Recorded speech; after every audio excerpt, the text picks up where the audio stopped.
Selamat sore menjelang malam pada kita semuanya. Shalom.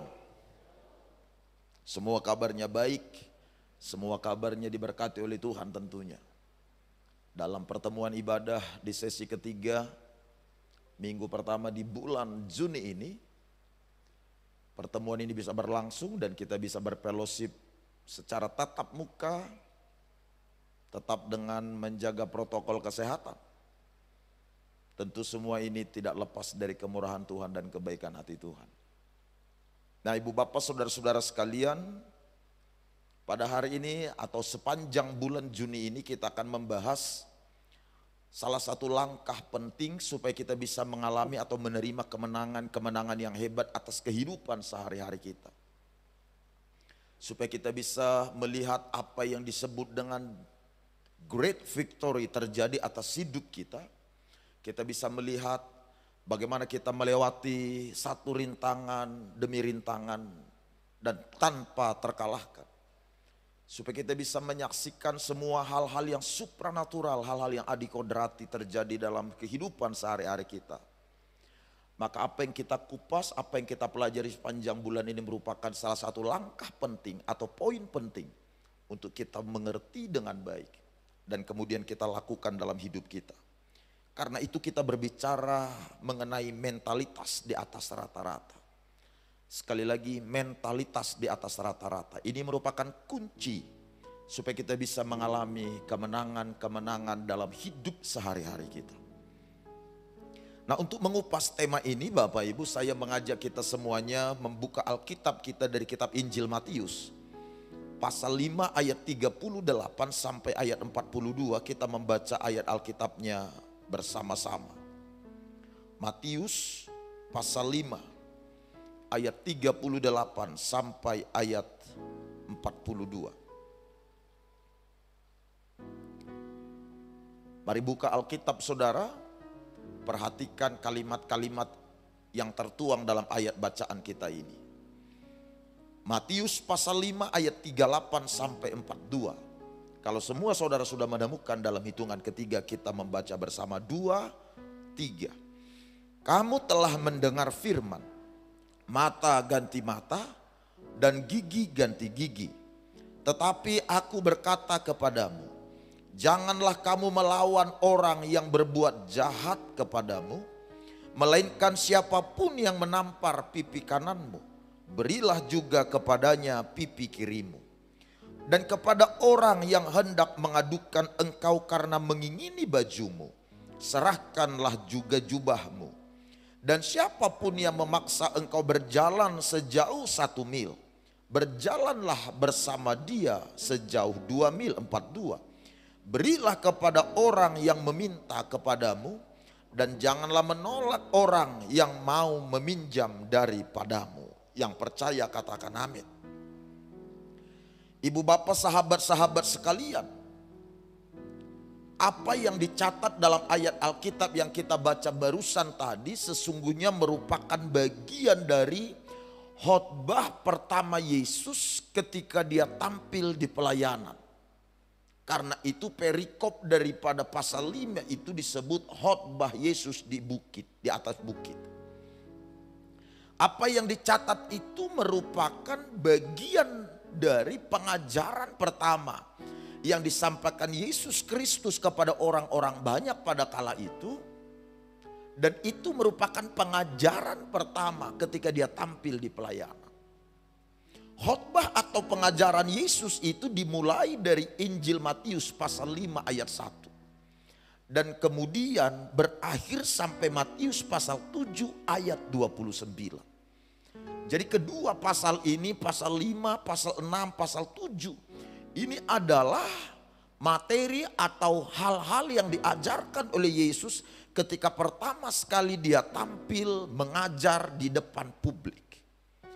Nah, jika memperhatikan kalimat demi kalimat atau ayat demi ayat, perikop demi perikop, di setiap materi pengajaran atau khotbah pertama Yesus tersebut Bapak Ibu, maka kita akan mengerti atau kita akan menemukan bahwa secara keseluruhan Inti daripada pesan pengajaran pertama Yesus itu adalah ingin menyampaikan pada kita sekalian mengenai pentingnya bagi kita memiliki mentalitas di atas rata-rata. Secara keseluruhan, bagian pertama dari khotbah Yesus ketika dia tampil di pelayanan pada kala itu, inti daripada khotbah atau pengajaran tersebut ingin mengajarkan pada orang-orang percaya bagaimana pentingnya orang-orang percaya memiliki atau membangun gaya hidup di atas rata-rata, memiliki mentalitas di atas rata-rata. Itu sebabnya dalam ayat bacaan kita itu Bapak Ibu kalimatnya berkata, kamu telah mendengar firman, mata ganti mata dan gigi ganti gigi. Ini adalah pengajaran yang umum disampaikan pada kala itu. Tetapi kemudian Yesus datang, lalu dia mengajarkan materi yang lebih baik, yang lebih atau melampaui daripada apa yang diajarkan kepada orang-orang Israel pada kala itu. Yesus berkata, tetapi aku berkata kepadamu, janganlah kamu melawan orang yang berbuat jahat kepadamu, melainkan siapapun yang menampar pipi kananmu, berilah juga pipi kirimu. Umum pada kala itu kalau seseorang melukai kita, maka kita membalaskan rasa sakit yang kita alami tersebut. Dan itu pengajaran rata-rata Bapak Ibu, pengajaran yang biasa. Tapi kemudian Yesus membawa para murid atau orang-orang percaya selangkah melampaui rata-rata. Sehingga dia berkata, siapapun yang menampar pipi kananmu, berilah kepadanya pipi kirimu. Lalu kemudian Yesus berkata, kalau ada orang yang mempermasalahkan karena dia meminta bajumu, berilah kepadanya jubahmu. Kalau orang meminta baju pada kita lalu kita berikan baju, itu biasa. Dan itu rata-rata dilakukan oleh banyak orang. Tapi kemudian Yesus mengajak mereka naik satu langkah melampaui rata-rata. Kalau seseorang meminta baju, beri dia jubah. Lalu kemudian Yesus lagi berkata, kalau ada seseorang yang memaksa engkau berjalan 1 mil, berjalanlah dengan dia 2 mil. Adalah biasa kalau seseorang diminta berjalan 1 mil dan itu pun sudah seolah terpaksa. Tapi kemudian Yesus ngomong, berjalan dengan dia 2 mil, beri melampaui apa yang dia perlukan. Berikan kepadanya melebihi apa yang dia minta, apa yang dia butuhkan.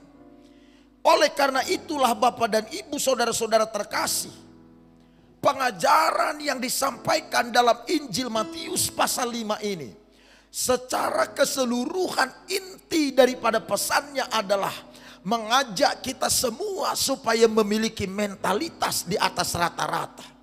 Tidak lagi membangun atau menjalani kehidupan sesuai dengan yang biasa, yang lazim diajarkan, yang umum kita dengarkan. Tetapi harus naik 1 langkah, lebih maju 1 langkah di atas rata-rata.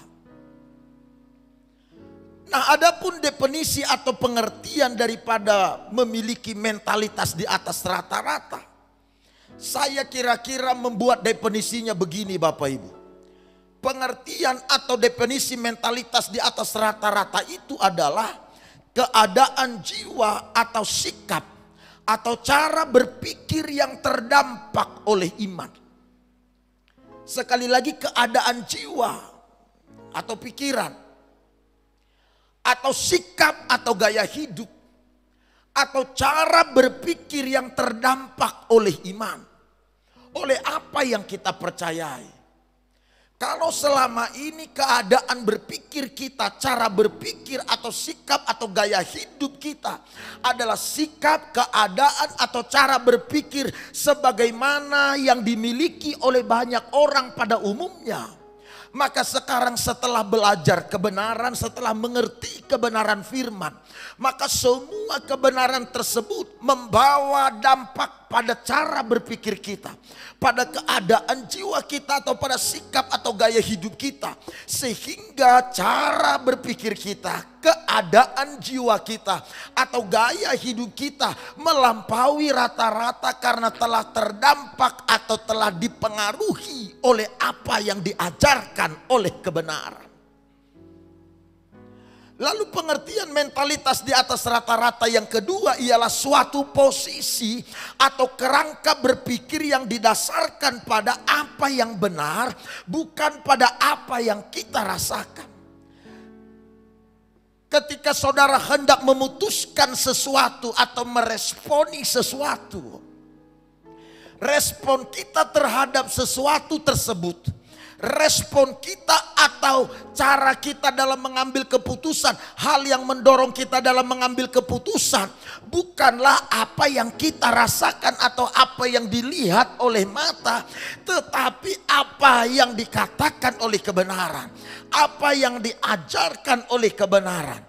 Sebab hidup ini Bapak Ibu bukan berbicara mengenai apa yang kita rasakan. Hidup ini berbicara mengenai apa yang diajarkan oleh kebenaran. Yang paham boleh ngomong amin.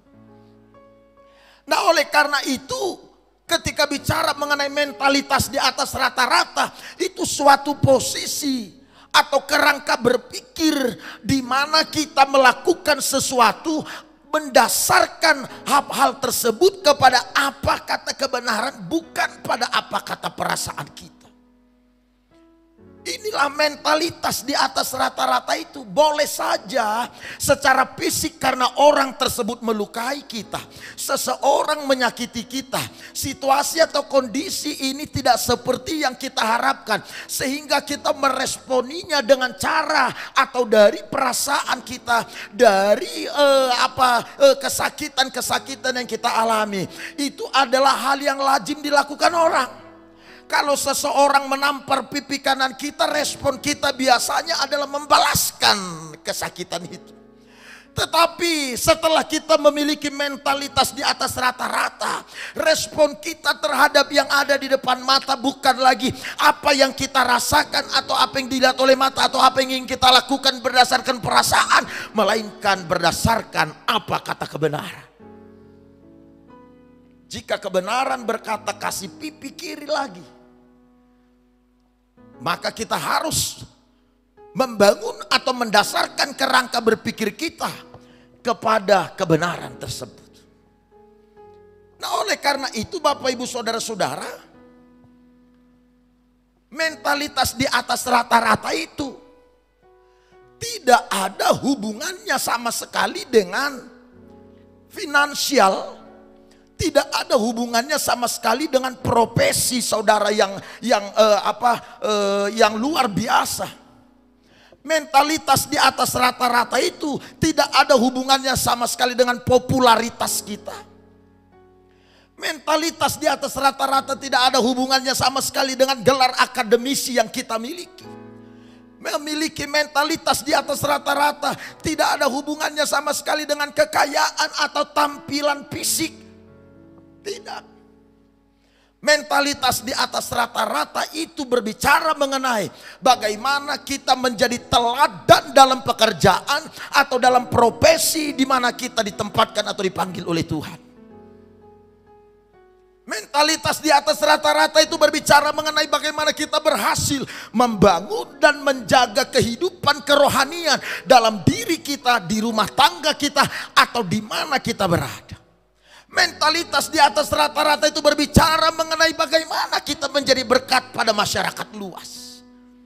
Karena dia berbicara mengenai gaya hidup, kerangka berpikir, keadaan jiwa kita, sikap atau gaya hidup kita dalam meresponi, bahkan dalam memutuskan sesuatu yang didasarkan kepada kebenaran, bukan pada perasaan. Oleh karena itu kawan, ada orang-orang yang mendefinisikan rata-rata itu adalah yang terbaik dari yang terburuk. Itu rata-rata. Definisi rata-rata itu terbaik dari terburuk. Ini buruk semua. Yang terbaik dari yang terburuk ini itu itu disebut rata-rata. Tetapi di atas rata-rata, Pak. Di atas rata-rata, Bu. Artinya adalah yang terbaik dari semua yang baik itu. Yang terbaik dari semua yang sangat baik itu. Itulah di atas rata-rata. Sudah baik ketika seseorang meminta kita berjalan 1 mil. Sudah baik kalau kita memberikan atau meresponinya. Bahkan kadangkala ketika kita terpaksa melakukannya, itu pun sudah baik. Tetapi yang terbaik, beri dia 2 mil tanpa terpaksa atau tanpa amarah, tanpa menyerah, tanpa bersungut-sungut. Itulah yang disebut dengan mentalitas di atas rata-rata. Lalu kita bertanya sekarang untuk bisa masuk lebih dalam lagi. Kenapa harus memiliki mentalitas di atas rata-rata? Saya ajak kita belajar Alkitabnya, ayo. Mari kita temukan kebenarannya pada Matius pasal 5 ayat 13 sampai ayat 16. Alasan mengapa harus memiliki mentalitas di atas rata-rata. Matius pasal 5 ayat 13 sampai dengan ayat 16. Dalam hitungan ketiga kita baca 2, 3. Kamu adalah garam dunia. Jika garam itu menjadi tawar, dengan apakah ia diasinkan? Tidak ada lagi gunanya selain dibuang dan diinjak orang. Kamu adalah terang dunia. Kota yang terletak di atas gunung tidak mungkin tersembunyi. 15. Lagi pula orang tidak menyalakan pelita lalu meletakkannya di bawah gantang, melainkan di atas kaki dian, sehingga menerangi semua orang di dalam rumah itu. 16. Demikianlah hendaknya terangmu bercahaya di depan orang, supaya mereka melihat perbuatanmu yang baik dan memuliakan Bapamu yang di sorga. Alasan pertama kenapa kita harus memiliki mentalitas di atas rata-rata adalah karena kita disebut sebagai garam dan terang dunia. Saya ulang sekali lagi Bapak Ibu, karena kita disebut sebagai garam dan terang dunia. Penggunaan kata garam dan terang dunia untuk menunjuk pada orang-orang percaya itu menjelaskan kepada kita bahwa seharusnya orang-orang percaya itu berbeda dari kebanyakan orang pada umumnya. Kita mestinya paham dan mengerti bahwa kita ini tidak sama dengan semua orang, apalagi dengan mereka yang tidak di dalam Kristus. Kita berbeda sama sekali Bapak Ibu. Karenanya kita disebut sebagai garam dan terang dunia. Harus lebih berbeda dari semua orang. Oleh karena saya dan saudara adalah garam dan terang dunia, maka kita harusnya lebih unggul dari semua mereka. Kita harusnya lebih baik dari semua mereka. Kita harusnya lebih berpengaruh dari semua mereka, sehingga kita bisa menjadi pelopor atau kita bisa menjadi berkat bagi masyarakat luas. Dengan inilah maka Bapa kita dimuliakan, kata Yohanes pasal 15. Yakni apabila kita berbuah banyak, apabila kita lebih unggul dari yang lain, kita lebih baik dari yang lain, kita menjadi lebih menonjol, lebih berbeda dari yang lain dalam sikap, dalam cara berpikir, bahkan dalam keadaan jiwa, bahkan juga di dalam menjaga, memelihara, membangun kerohanian, di dalam kita melakukan pekerjaan-pekerjaan kita, bahkan di dalam kita menjadi berkat atau dalam hubungan kita dengan orang lain. Apabila kita berbeda dari mereka semuanya, kita lebih unggul dari banyak orang, maka dengan demikianlah Bapa kita di sorga dimuliakan. Yang mengerti tepuk tangan bagi Tuhan Allah. Yang percaya katakan amin. Oleh karena itu Bapak Ibu kita disebut garam dan terang dunia. Harus berbeda dari banyak orang. Orang lain kalau ditampar pipi kanan kasih pipi kiri biasa. Karena mereka tidak memiliki Roh Kudus dalam diri mereka. Orang lain bekerja hari ini tidak peduli bagaimana kualitas pekerjaannya. bagaimana kualitas atau cara dia menyelesaikan menangani pekerjaannya. Tidak peduli dengan apakah pekerjaan itu menyukakan pimpinan atau pemimpin atau orang lain, apakah pekerjaan itu menjadi berkat bagi orang. Tidak peduli orang lain hal-hal itu, Bapak Ibu. Orang lain tidak peduli soal kerohaniannya.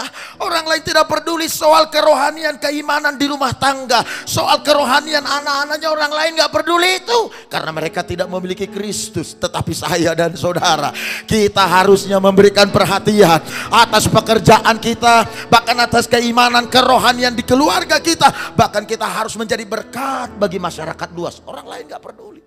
Orang lain mau hidup-hiduplah, orang lain mau bahagia tidak, atau terserah dia. Kita disebut garam, kita disebut terang dunia, karena kita tidak sama dengan mereka semuanya. Kalau saudara mengira menjadi orang Kristen itu sama dengan agama-agama lain, ada yang salah dalam diri saudara soal pemahaman saudara akan kekristenan. Kalau saudara mengira percaya pada Yesus ini sama dengan agama atau kepercayaan yang lain, saya khawatir ada yang keliru soal pemahaman saudara tentang kekristenan. Kekristenan berbicara, kita harus lebih berbeda dari orang lain. Kita harus lebih menonjol dari orang lain. Kita harus lebih unggul dari orang lain. Dengar, kekristenan itu dibangun di atas dasar tumpahnya darah Yesus Kristus di kayu salib. Itu tidak dibangun di atas dasar beberapa orang yang berkumpul lalu bersepakat membangun sebuah komunitas. Tidak, kekristenan dibangun di atas dasar darah Yesus yang tertumpah di kayu salib. Karenanya kita harus berbeda, kita harus menonjol dari yang lainnya. Harus, karena memang kekristenan menuntut itu. Kalau saudara memperhatikan, ketika ayat Alkitab menyebutkan kita adalah garam dan terang dunia, ini menjelaskan kepada kita sekalian bahwa sejak dari semula Allah merancang kita, Allah memperlengkapi kita untuk menonjol, untuk berbeda, untuk lebih unggul dari yang lain. Allah tidak pernah merancang kita atau menciptakan kita untuk hidup sedang-sedang saja, biasa-biasa saja, atau rata-rata saja. Tidak, Bapak Ibu. Oleh karena itu saudara-saudara, di setiap kita ada potensi ilahi untuk bisa lebih unggul dari yang lain. Di setiap kita ada kemampuan untuk bisa menaklukkan segala rintangan-rintangan yang datang. Pahamilah Bapak Ibu bahwa kita ini dirancang, bahwa kita ini diciptakan, bahwa kita ini diperlengkapi untuk menjadi lebih unggul dari yang lain, menjadi lebih menonjol dari yang lain, bahkan menjadi lebih berbeda dari banyak orang dalam segenap area kehidupan kita. Bukan cuma dalam satu dua sisi saja, dalam segala aspek atau di setiap area kehidupan kita. Allah telah melengkapi kita untuk berbeda dan lebih menonjol dari banyak orang. Oleh karena itu jangan menjadi orang Kristen yang melakukan kesalahan dengan berpuas diri dengan keadaan yang ada sekarang. Jangan menjadi orang yang puas dengan apa yang terjadi, apa yang ada. Saudara barangkali berkata, Pak Pendeta, pernikahanku memang tidak baik. Pernikahanku tidak sebahagia orang lain. Pasangan suami istri kami tidak seperti yang diharapkan. Tetapi Pak Pendeta, ya itu pun sudah cukup lah. Yang penting saya masih punya suami, kata si ibu. Si suami berkata, yang penting saya masih punya istri, Pak. Daripada tidak punya. Kalau ini pemikiran kita, ini namanya mentalitas rata-rata. Gelah ngulit saja zai Pak Pendeta, man tatapan dia terakap nge. Kalau ini konsep saudara dalam menjalani pernikahan, ini mentalitas rata-rata. Kalau saudara seorang yang bekerja lalu kemudian pekerjaan saudara tidak seperti yang diharapkan, pekerjaan saudara atau apa yang diberikan oleh pekerjaan saudara tidak memuaskan, Lalu saudara berkata, Pak Pendeta, memang pekerjaanku belum memberikan penghasilan yang baik seperti orang lain. Tetapi ini pun sudah luar biasa Pak. Cukuplah Pak daripada tidak punya kerja sama sekali. Kalau saudara punya pekerjaan, harusnya bagaimana supaya pekerjaan ini menjadi berkat bagi orang lain.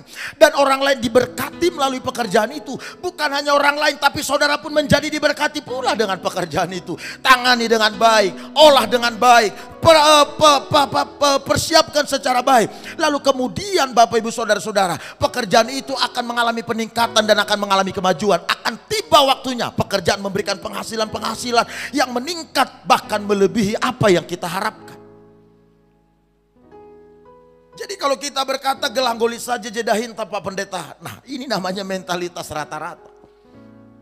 Kalau saudara seorang yang belajar, lalu saudara berpikir, ya Pak, punya nilai 6 pun sudah boleh lah Pak, 7 pun sudah, itu sudah lebih baik Pak. Kalau saudara puas dengan nilai 6, puas dengan nilai 7, ini namanya mentalitas rata-rata. Harusnya yang kita lakukan adalah bagaimana supaya kita bisa mendapat nilai yang terbaik, bukan nilai supaya ya ini pun sudah cukup. Itu mentalitas rata-rata. Oleh karena itu saudara-saudara, ketika berbicara mengenai mentalitas rata-rata, kita telah diperlengkapi untuk bisa ada di sana. Setiap kita Bapak Ibu memiliki keinginan untuk menonjol, bahkan kita sejak lahir. Bakat ini, benih ini sudah ada dalam diri kita sejak lahir Pak. Setiap kita sudah ingin lebih berbeda dari orang lain. Bahkan ketika kita masih baik. Kalau saudara masih anak-anak, atau kalau saudara masih ingat tuh, anak saudara masih kecil, lalu kemudian dia lakukan sesuatu, dia pakai sesuatu, atau dia ambil sesuatu, lalu dia ngomong sama saudara, mama lihat ini, papa lihat aku Pak. Saya pernah melihat anak-anak yang begitu polos, sudah pengen mendapat perhatian dari kita, sudah ingin melihat bahwa kita berbeda dari yang lain.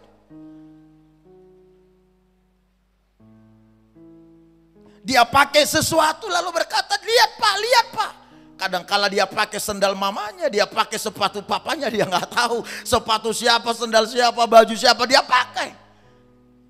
Ingin mendapat perhatian dari kita.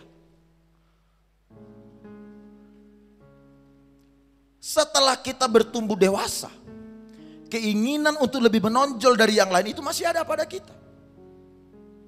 Hanya kita perlihatkan dengan cara yang berbeda dengan seorang anak balita. Kita tidak memperlihatkannya dengan kepolosan pada orang. Kita memperlihatkan bahwa kita lebih berbeda dari orang lain, lebih menonjol dari orang dengan berbagai cara. Dengan penampilan baju-baju atau pakaian-pakaian yang bermerek. Sehingga kita tampak lebih menonjol dari yang lain. Dengan perhiasan-perhiasan, bahkan juga barangkali dengan tampilan-tampilan kemewahan. Rumah yang mewah, kendaraan yang mewah, dan lain sebagainya. Semua ini adalah cara supaya kita bisa kelihatan lebih menonjol, lebih berbeda dari yang lain. Dan memang itu salah satu kebutuhan daripada fisik kita ini, kebutuhan daripada emosional kita ini, ingin berbeda atau diperhatikan. Tetapi dengar Bapak Ibu, mentalitas di atas rata-rata atau ingin berbeda yang dimaksud dalam ayat Alkitab ini tidak dalam hal-hal yang lahiriah itu Pak. Melainkan bagaimana sikap kita dengan pekerjaan Allah. Bagaimana sikap kita dengan pelayanan. Bagaimana sikap kita dengan mengasihi orang. Bagaimana sikap kita menjadi berkat bagi orang lain. Bagaimana sikap kita dengan pengudusan. Inilah yang disebut dengan memiliki mentalitas di atas rata-rata. Karenanya di depan tadi saya sudah beritahu, tidak ada hubungan memiliki mentalitas rata-rata itu dengan apa yang kita berikan. Tidak ada hubungan dengan gelar-gelar yang kita peroleh. Tidak ada hubungan dengan yang lain-lain. Mentalitas di atas rata-rata itu berhubungan langsung dengan bagaimana kita menjadi teladan di pekerjaan kita. Bagaimana kita menjadi teladan dalam membangun, menjaga, memelihara iman atau kerohanian kita. Bagaimana kita bisa menjadi berkat di masyarakat luas. Jika kita melihat apa yang Tuhan sediakan di depan Bapak Ibu, apa yang Tuhan rancang di depan. Apabila kita melihat itu, dan bagaimana kita bisa mengerti apa yang Tuhan sediakan di depan? Tentu dengan saudara membaca Alkitab toh. Kalau saudara baca Alkitab, dengar Alkitab, apalagi kalau saudara sering mendengar khotbah dan pengajaran yang saya sampaikan, saudara pasti paham apa yang luar biasa yang Tuhan sediakan di depan. Kalau saudara melihat apa yang Tuhan sediakan di depan, saudara mengerti apa hal hebat yang Tuhan sediakan di depan, maka semua hal hebat yang Tuhan sediakan di depan ini seharusnya memotivasi kita untuk menjadi lebih baik, menjadi lebih menonjol, lebih unggul dari orang lain. Karena kita tahu untuk mendapatkan semua hal hebat itu adalah dibutuhkan mentalitas di atas rata-rata. Tapi kadangkala ada banyak kita merindukan promosi dari Tuhan. Kita merindukan hal-hal luar biasa terjadi dalam hidup kita, tapi kita tidak pernah peduli dengan mentalitas yang kita miliki. Jadi untuk mendapatkan semua hal luar biasa yang Tuhan rancang, dengar baik, kuncinya adalah bangun mentalitas di atas rata-rata. Tanpa saudara harus mengemis, minta-minta, berdoa supaya mendapatkan promosi. Mentalitas di atas rata-rata yang saudara bangun, yang saudara miliki, akan membawa saudara tiba di tempat tersebut. Yang mengerti tepuk tangan bagi Tuhan Allah. Yang percaya katakan amin. Ingat Abraham dan Terah. Kitab Kejadian memberitahukan, Kejadian pasal 11, Allah memanggil Terah keluar dari Ur Kasdim, bawa keluarga, sanak famili menuju negeri perjanjian. Kejadian 11 ayat 27 sampai ayat 32. Kepada Terah lah pertama sekali panggilan untuk meninggalkan Ur Kasdim datang, bukan kepada Abraham.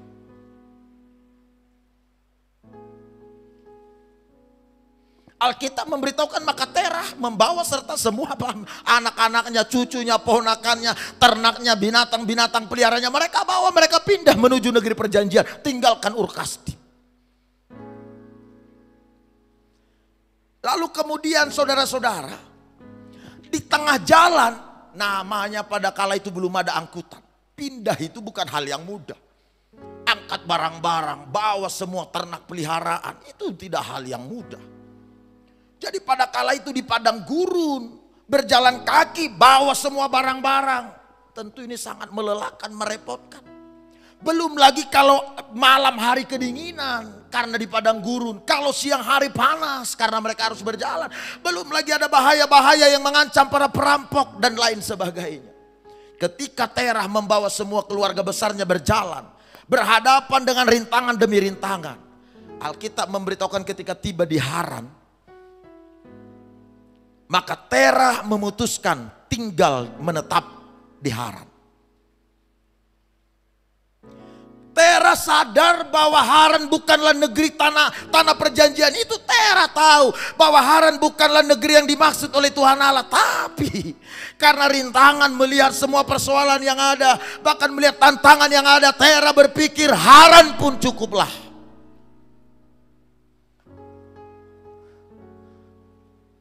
Maka Terah menetap di Haran.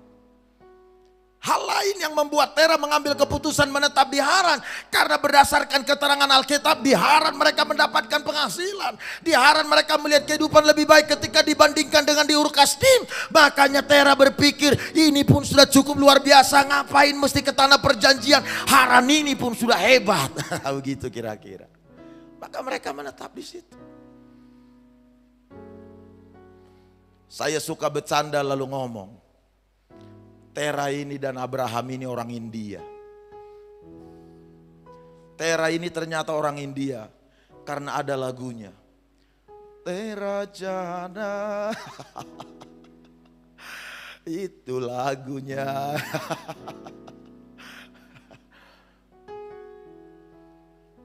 Coba lihat. Pernah tidak saudara mikir? Sudahlah, melihat banyaknya rintangan, melihat banyaknya kesulitan, melihat banyaknya tantangan, udahlah jadi jemaat biasa saja, sudah jadi jemaat biasa saja, nggak usah mesti melayani Tuhan. Pernah nggak mikir begitu? Melihat banyaknya tekanan, Sudahlah jadi orang percaya sungguh-sungguh saja, gak usah terlibat banyak hal.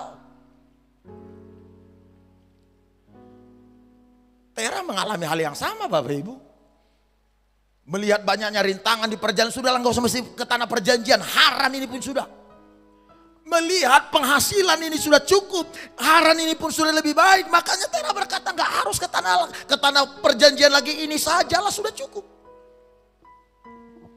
Sampai Tera meninggal, Tera tidak pernah melihat apa yang Allah janjikan terjadi dalam hidupnya. Tera tidak pernah tahu tanah Kanaan itu sampai dia mati di hari tuanya. Karena dia berpikir sudah cukuplah, ini saja sudahlah. Dia tidak tertantang, tidak termotivasi mengembangkan kemampuannya, potensinya, bakatnya, talentanya. Tidak tertantang untuk masuk pada rancangan Allah yang luar biasa di negeri perjanjian itu. Makanya kawan, kalau saudara bisa melihat apa yang Tuhan sediakan di depan, tentunya saudara termotivasi untuk menjadi di atas rata-rata. Kerjanya di atas rata-rata. Kok enggak amin ya? Melayaninya di atas rata-rata. Menjadi berkat di atas rata-rata. Asal jangan marah di atas rata-rata.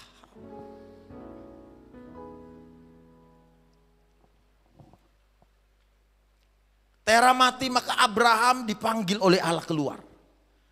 Jadi pendek kata, Abraham sebenarnya dipanggil oleh Allah keluar dari tanah Haran, bukan lagi Ur Kasdim.